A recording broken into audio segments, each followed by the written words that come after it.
يا مساء الفل والجمال. اهلا وسهلا بيكو، معاكو نهلة فؤاد، وانت بتتفرج على برنامج خلاصة في 5. البرنامج اللي بنلخص فيه اهم واقوى الافكار في 5 دقايق وبس.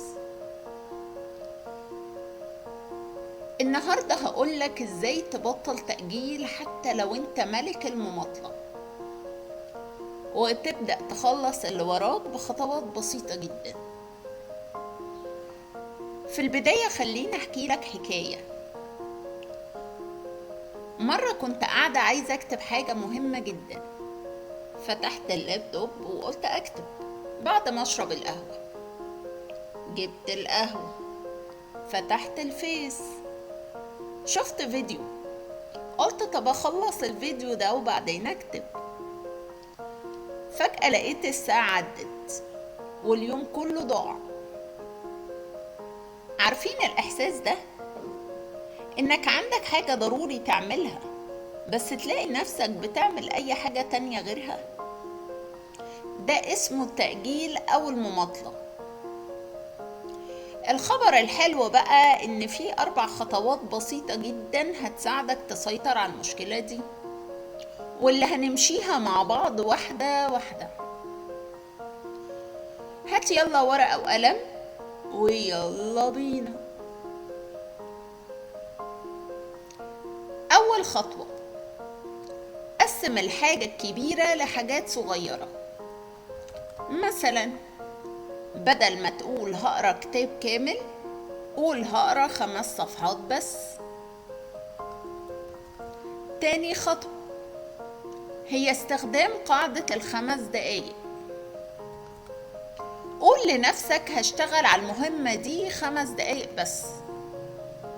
الغريب ان عقلك اول ما يبدأ غالبا هيكمل.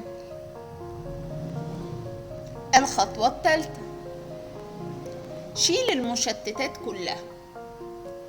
موبايلك بعيد، إشعارات مقفولة، بيئة نظيفة حواليك.